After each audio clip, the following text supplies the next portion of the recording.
Hello and welcome to Coffee Chat with Jody. I am so excited today for a couple of reasons. The first one, this is the first coffee chat in 2018. So this is pretty exciting. I have now been doing coffee chat for over a year. I started, I think, last year in December. So I'm so excited.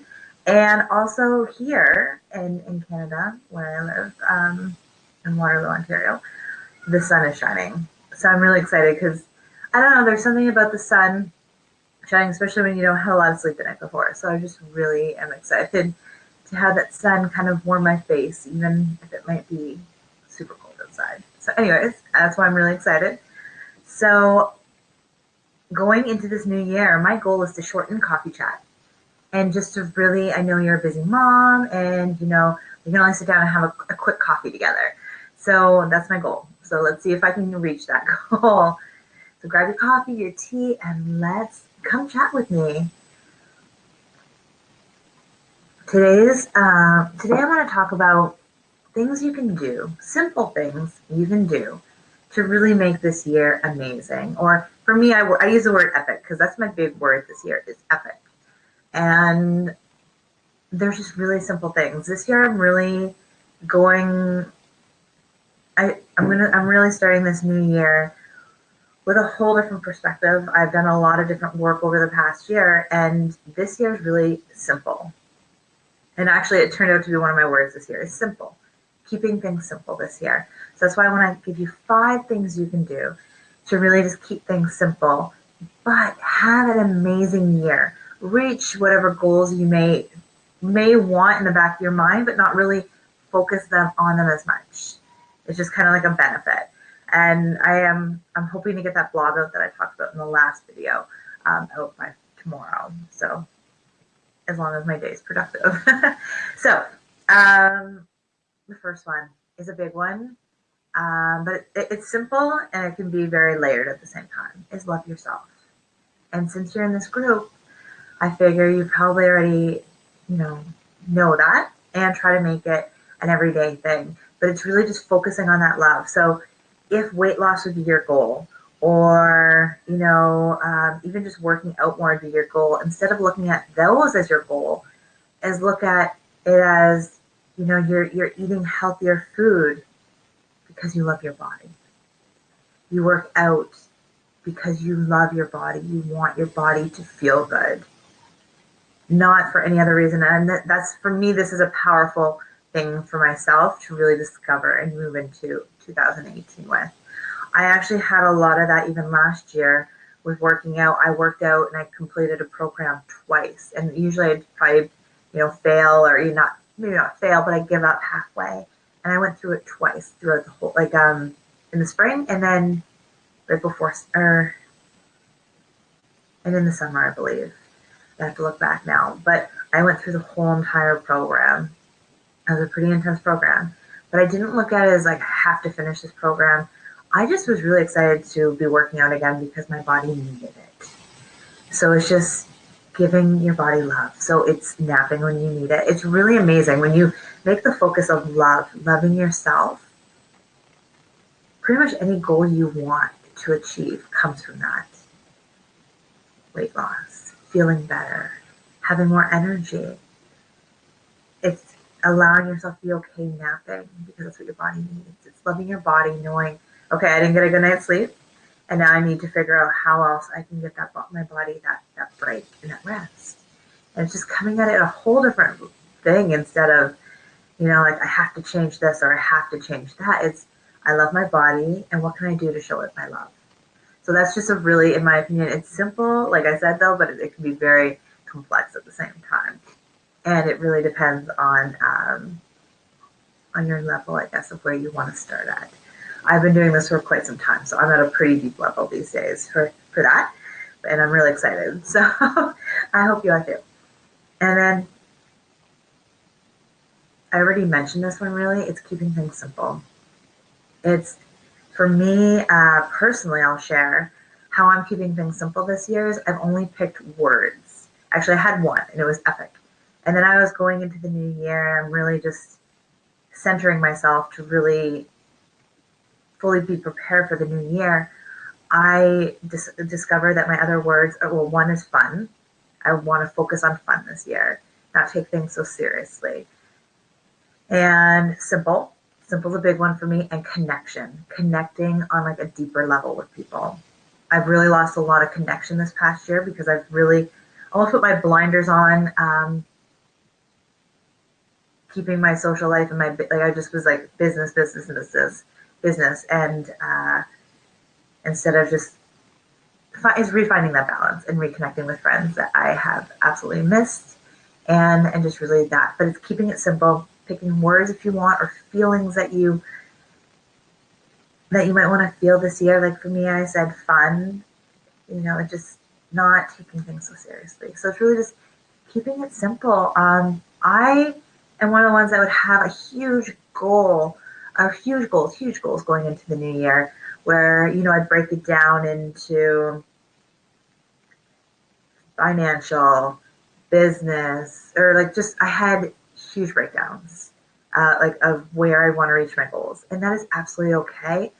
But if you're finding that you're really overwhelmed, that you're just feeling like a failure at that stage, is really keeping it simple. For me, is keeping it simple so I can actually achieve the goals. And I know that even just focusing on myself or on loving my body, that would cover almost anything I want to achieve this year. And it's just really an amazing thing. And even with my business, I have pretty much three goals, I think. Like I'm keeping them very simple this year. Because at the end of the year, it can be really, sad if you don't reach them. Or you might actually give up on them if it's too complex. Like if there's just, you have a huge spreadsheet of dreams or goals, and it's great to know where you want to go, and then it's taking small action steps to get there. So just keeping it simple. And I've been saying that a lot lately. Just keeping it simple. We are busy moms with a lot to do. And if you have young kids like me, it's even more tricky. Or if you have this stage where, they're just going into sports and dance, and all your weekends and evenings are taken up with that, it can get really overwhelming. And instead of giving up on your dreams, your goals, and completely throwing it out the window, it's just keeping it simple because you matter as well. So that's two. And then read more. Read more is a big one. I personally do this. It helps me keep me centered in a busy day. It might just be, I've mentioned this before, I can have up to three books on the go: a novel, um, a business book to keep me in the sense, just keeping up to date with different business ideas and structures that I should, or not should, that I would like to implement. Or it's just reaching those areas a little deeper. And then a personal growth book. And right now I actually only have one. I guess I am keeping it simple. I'm doing the one for the book club, the book of the month. So it's just having a book, and I literally have it everywhere. I have it in my purse. If I go out, if I'm early for an appointment, I get to read. If you're waiting to meet up with somebody and they're late, or you're early, you get to read. It is really important to find those little moments in your life. I found I'm finding them more now that I'm a mom, because I used to have all this time to read, and now it's just finding those little gaps. It could be just reading 10, 15 minutes before bed. And it's just really, it's taking your focus from everything, like just it could be negativity in the world, and then putting it into a positive thing. And when we put our energy or our focus on positive, more positivity comes into our life. So it's just like I actually avoid reading or watching the news. It's just because it's mostly negative. And it's not that I don't want to know what's going on in the world. I do. And usually if it's a big event, I hear about it anyways. But I don't want to sit there and watch an hour of news where I've actually counted it before. I think there's one positive story in like a million of really depressing stories. And they're usually the smallest of stories. Like we know they're happening. So for me, I personally have removed that, and I actually replace it with reading a positive book. And it's just, it can even be a novel sometimes for just fun. And it gets your imagination going. It's just, it really shifts your perspective. And just, yeah, it really it's just a really good way to, I don't want to use the word escape, but it just takes your focus um, onto a different level. And that's why like adding more into your life, like it's thinking about more happiness. But I love it because she uses the ing, like ing meditating and ing writing and things like that. So it is a fun book. So if you're joining on that, I'd love to hear your thoughts. If not, that is absolutely okay. And you can find whatever book works for you. And I'd love to hear what book you're reading because there's so many books out there. So read more. And then ask for help. This one can be really tricky for us, but it's simple. You just go and ask for help. So this year, even if you just find yourself struggling, it's asking for help.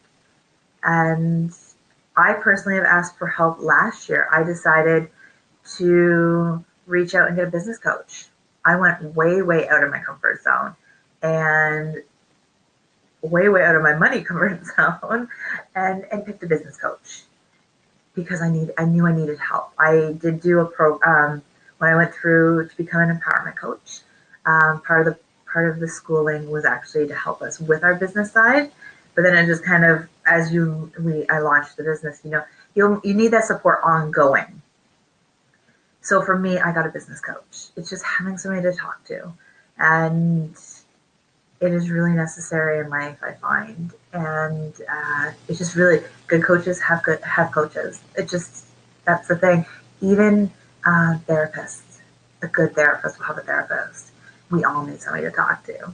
So it's even just asking for help if you need something around the house, but it's even going out of that comfort zone and asking for more help. So it could be anywhere you need to look for help. So just know that it is okay. It's not a weakness to ask for help. And yeah, I really stepped out of my comfort zone last year, and I asked for help, and it's been amazing. I'm really glad. I probably, to be honest with you, I might have actually given up if I didn't have a coach to talk to. So complete openness. I might have actually, that might be the glue that's holding it all together. So possibly. But my passion and drive is also really deep. But having a coach when you're having a really bad day, or just even a friend, I just find that in coaching, it's always nice to have somebody that is at a different level. Because friends are great to talk to, but sometimes they have their own emotional stuff going on a lot, and sometimes they're not looking at it they look at through their eyes instead of stepping back as a bystander.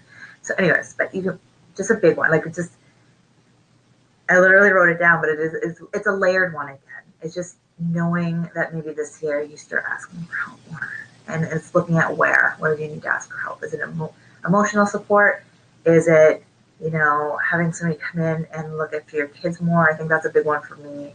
Is getting more family involved. Again, we've had a lot going on, so they haven't been able to help us look after the kids here and there. But so my husband and I can go out more on date nights and things.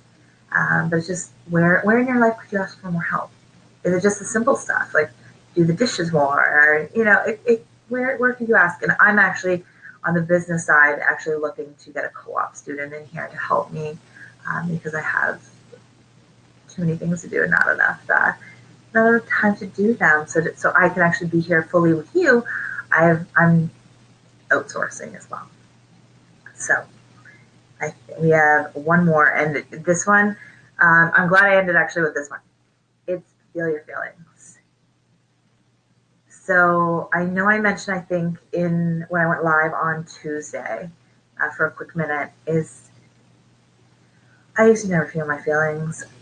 When I first started my self-love journey and just my empowerment journey, I was reading all these books and it's like, think positive and be positive. So I took that as I would never feel a negative thought again. How are you doing? Oh, I'm amazing. And like, I really structured my way, I reprogrammed my thinking. However, there's still feelings going on, and the feelings that I never dealt with from my childhood were still there. So then when I would be, tired, run down, overworked, I would blow up because I was pretending to be positive and I never felt my feelings. So I'm actually going to talk more about this next coffee chat because this is a whole conversation, but it's just know to feel your feelings. It's okay to feel your feelings. It's perfectly okay. And I'm going to walk you through a process of how to feel your feelings. Um, because if we don't, then they end up exploding, probably at the worst time possible. So I hope that helps, the 5 things. And let's just love yourself more, or just show yourself more love. It's loving your body. It's even mind, body, soul. Like you can love your whole thing, love it all. Keep things simple, read more, ask for help, and feel your feelings. And I literally am going to share, and we're running out of time, but I am literally going to share a story next week that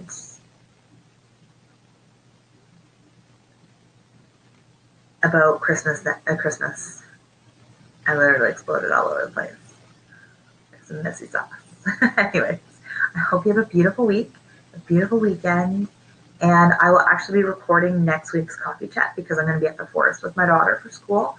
But it'll be same time, same place, and you can just comment below, and I will get back to you as soon as possible. I hope you have a beautiful day, and I'd love to hear, what is your favorite book? What do you love reading?